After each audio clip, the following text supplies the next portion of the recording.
மேடையில் இருக்கும் நண்பர்களுக்கும் கீழே அமர்ந்திருக்கும் பெரியவர்களுக்கும் என்னுடைய வணக்கத்தை தெரிவித்துக் கொள்கிறேன். என்னுடைய நண்பர்களான மீடியா, பத்திரிகை, டிஜிட்டல் அத்தனை பேருக்கும் என்னுடைய வணக்கத்தை நான் தெரிவித்துக் கொள்கிறேன்.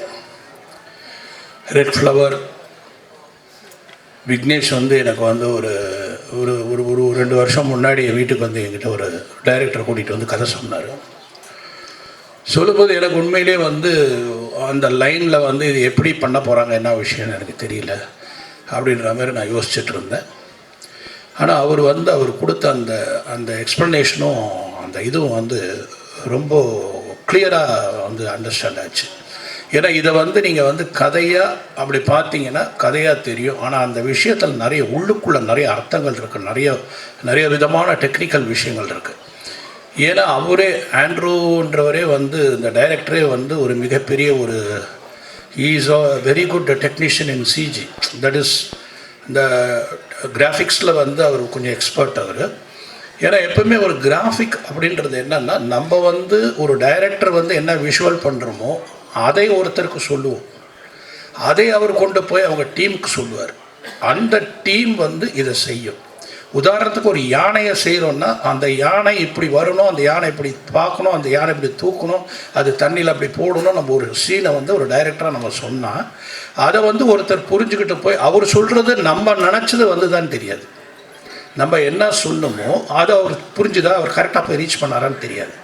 ஆனால் அவர் அதுக்கப்புறம் சொன்ன பிறகு இந்த தந்தத்தை ஒருத்தர் பண்ணுவார், கண்ணை ஒருத்தர் பண்ணுவார், எலும்பு ஒருத்தர் பண்ணுவார், தும்பிக்கையை ஒருத்தர் பண்ணுவார், அந்த பேக்ரவுண்டை ஒருத்தர் பண்ணுவார். இத்தனை பேர் ஒர்க் பண்ணுவாங்க. ஒரு சிஜின்ற சாதாரண விஷயம் கிடையாது.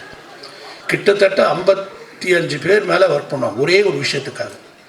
இதை 90 நிமிஷத்துக்கு இந்த படத்தில் பண்ணியிருக்காங்கன்னா அப்போ எப்படி இவங்க ஒர்க் பண்ணியிருக்கணும், எப்படி ஒரு விஷுவல் பண்ணியிருக்கணும். ஏன்னா நான் விக்னேஷை ரொம்ப டீப்பாக ஃபாலோ பண்ணிக்கிட்டே இருந்தேன். ஏன்னா விக்னேஷ்கிட்ட இருக்கிற ஒரு விஷயம் என்னன்னா, ரொம்ப துருன்னு இருப்பார். ஆக்ஷன் சொல்கிறதுக்குள்ளே ஆக்ட் பண்ண ஆரம்பிப்பார். இருப்பா நான் ஆக்ஷன் சொல்கிறேன்ப்பா, அதுக்கப்புறம் ஆக்ட் பண்ணுவார். அந்தளவுக்கு அந்த உடம்புல ஒரு வெறித்தனம் இருக்குது. சொன்னார் இல்லையா, அப்போது சினிமாவில் நான் கஷ்டப்பட்டிருக்கிறேன், அவமானப்பட்டிருக்கிறேன், ரொம்ப வேதனைப்பட்டிருக்கேன், அதையெல்லாம் என்கிட்ட சொல்லியிருக்காரு. நான் ஆனால் இப்போ சொல்கிறேன், விக்னேஷ் நீ கவலைப்படாத, உழைச்சவன் கிடையாது. உழைக்கிறவன் கண்டிப்பாக ஜெயிப்பாப்பேன். என்னை பொறுத்த வரைக்கும் நான் எடுத்துக்கிறேன், என்னையே நீங்கள் எடுத்துக்கங்க. நான் எல்லாருக்கிட்டையும் அதான் சொல்லுவேன், கனவுக்கு வயசு கிடையாது. ஒரு கதை, ஒரு கற்பனை அப்படின்றது ஒரு கனவு தான். அந்த கனவுக்கு வயசு கிடையாது.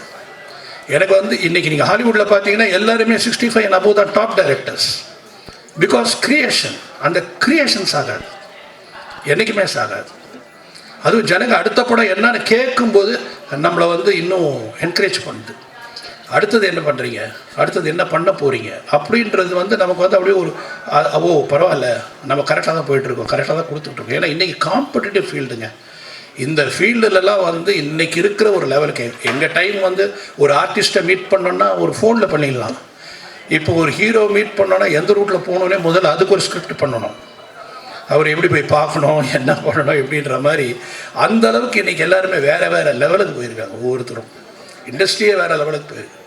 அதுவும் காம்படேட்டிவ் டைரக்டர்ஸ்லாம் பார்த்தீங்கன்னா they are all visualising extremely extraordinary.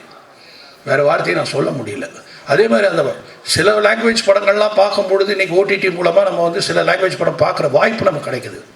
அந்த வாய்ப்பில் பார்க்கும் பொழுது ஒரு தின் லைன், அந்த லைனை ஒரு 2.5 hours இவ்வளோ பியூட்டிஃபுல்லாக சொல்கிறாங்களே, அது ஆக்சுவலாக தேங்க்ஸ் டு கோவிட் வந்ததால தான் எல்லா மொழி படங்களையும் நம்ம பார்க்க ஆரம்பித்தோம். அப்போ தான் பல லாங்குவேஜுடைய வேல்யூ தெரிய ஆரம்பிச்சிச்சு. இப்போ அதுக்கு காம்படிட்டிவாக தமிழ் படம் பண்ணணும். தமிழ் படம் அதுக்கு காம்படிட்டிவாக, அதுக்கு ஈக்குவலாக, அதுக்குண்டான ஸ்க்ரீன் ப்ளே பண்ணி அதுக்கு அந்த லெவலுக்கு என்ன புதுமை பண்ண முடியும் அப்படின்னு யோசிக்கணும் என்றைக்குமே. ஏன்னா எங்களை பொறுத்த வரைக்கும் நான் எப்பவுமே சொல்லுவேன், நீங்கள்லாம் படித்த பாடத்தை உங்கள் ஸ்கூலோட உங்கள் காலேஜோட முடிஞ்சு போயிருக்கோம், என் உள்பட.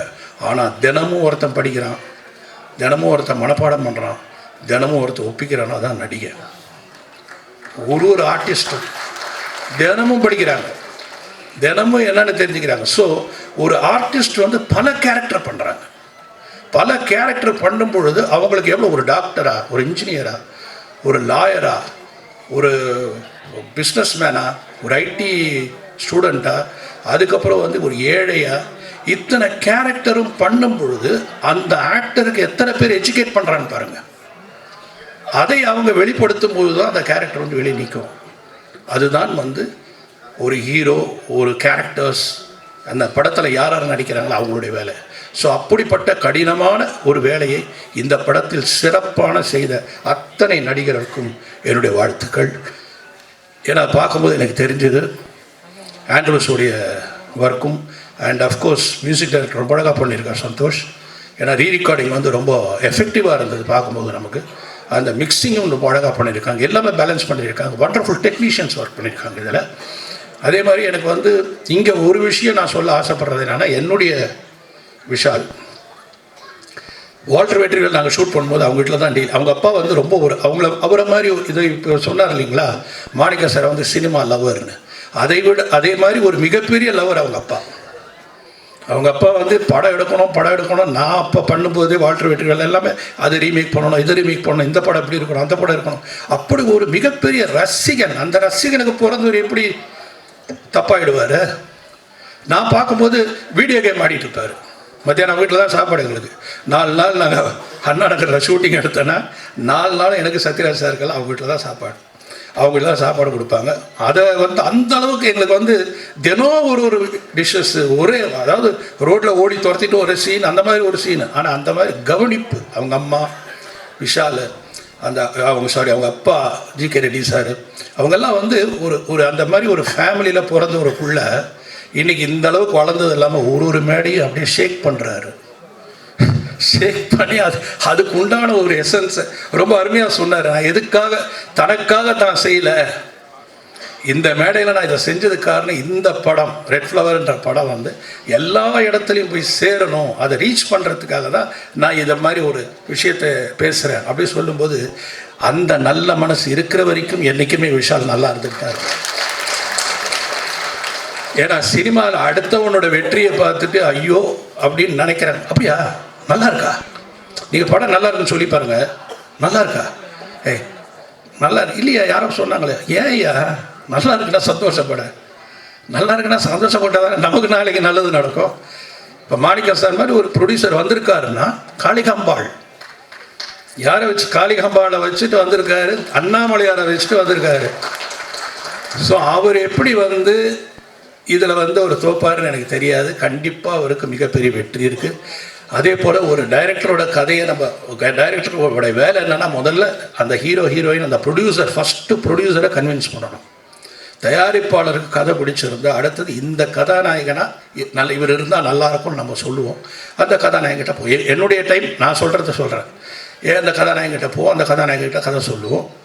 சொன்ன பிறகு அந்த படத்தை நாங்கள் இத்தனை நாள் எடுப்போம்னு ஒரு ஷெட்யூல் போட்டு தருவோம்.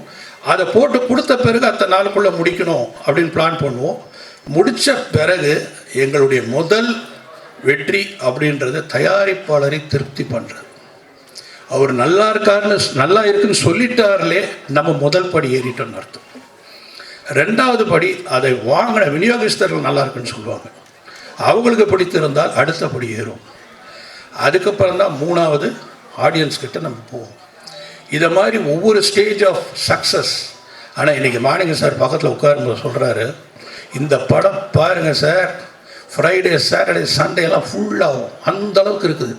இவ்வளோ சந்தோஷப்படக்கூடிய அளவுக்கு இந்த டீம் அவருக்கு ஒரு படம் கொடுத்தாங்கன்னா அந்த ப்ரொடியூசர் நிலச்சி இந்த இண்டஸ்ட்ரி நிற்பார்ன்றது எனக்கு நம்பிக்கை. கண்டிப்பாக நிற்பார் அந்த அளவுக்கு. அதே மாதிரி எனக்கு எல்லாரையுமே ஆண்ட்ரூஸை வந்து once again I am appreciating Andrews. ஏன்னா ஃபுல்லாக க்ரீன் மேட்லேயே ஒர்க் பண்ணியிருக்காரு. இப்போது சந்திரமுகியில் கூட நீங்கள் ஒரு காத்தாடி சாங் பார்த்தேன், நான் 3 பேர் கொடுத்தேன். அதில் ஒருத்தர் காத்தாடி சாங் கூட வந்தார், வெறும் ஸ்கை எடுத்து கொடுத்துட்டேன், காத்தாடி எப்படி எடுத்து கொடுத்தேன், இது போட்டி பண்ணிடுப்பான்னு சொல்லிட்டார். அவர் எடுத்துகிட்டு வந்து கொடுத்த உடனே காத்தாடி வந்து ஸ்கையில் ஷேடோ இருக்குது. அப்புறம் அவர் கூப்பிட்டு சொன்னேன், ஏயா காத்தாடி எப்படியா ஸ்கையில் ஷேடோ வரும். ஸோ அந்த அளவுக்கு ஒர்க் பண்ணுறாங்க, அந்த அளவுக்கு யோசிக்கணும், அந்த அளவுக்கு பண்ணுறாங்க. இது ரொம்ப சாதாரண விஷயம் கிடையாது. அதை வந்து அப்புறம் இன்னொரு இது பண்ணி திருப்பி கரெக்ட் பண்ணி ஒரு விஷயத்தை 4 வாட்டி பண்ணி 4 வாட்டி பார்த்துட்டு தான் பண்ண முடியும். அந்த மாதிரி இந்த படம் பூரா மேக்ஸிமம் க்ரீன் மேட்லேயே விஷுவல் பண்ணியிருக்காருன்னா ஹீ இஸ் ஸோ கான்ஃபிடென்ட். அது கதை வந்து எப்பவுமே இயக்குனருக்கு தெளிவாக இருக்கணும். கதை இயக்குனருக்கு குழப்பமாச்சுன்னா வாத்தியாருக்கு பாடத்தில் சந்தேகம் ஏற்பட்ட மாதிரி, ஒரு வாத்தியாருக்கு சந்தேகம் ஏற்பட்டால் பசங்க காலி, டைரக்டருக்கு சந்தேகம் ஏற்பட்டால் ப்ரொடியூசர் காலி. அதனால் டைரக்டர் தெளிவாக இருக்கணும். அந்த தெளிவான டைரக்டரை நான் பார்த்தேன். அவர் கண்டிப்பாக நிச்சயம் மிகப்பெரிய அளவில் வருவார். விக்னேஷ், இன்னொரு வாட்டி சொல்கிறேன், this is your round, this is your time and you are going to achieve. நான் வந்து சந்திரமுகி வந்து நீ வந்து என்கிட்ட கேட்டு கேட்டு கேட்டு கேட்டு நீ நடித்த, நான் உன்னை கேட்குற டைம் வரும். இப்போது நான் தைரியமாக சொல்கிறேன், நானே உங்கள்கிட்ட கேட்பேன். காட் பிளெஸ் யூ அண்ட் கிளாஸ்பேட் the unit and every one. எல்லாருக்கும் என்னுடைய வணக்கங்கள், எல்லாருக்கும் என்னுடைய பாராட்டுகள். கண்டிப்பாக நம்ம வந்து சக்ஸஸ் மீட்டில் மீட் பண்ணுவோம். தேங்க்யூ. Thank you sir. விஷால் இங்கே இருக்கிறதுனால ஒரு வரலாற்று செய்தியை இங்கே பதிவு பண்ணணும்னு ஆசைப்பட்றேன்.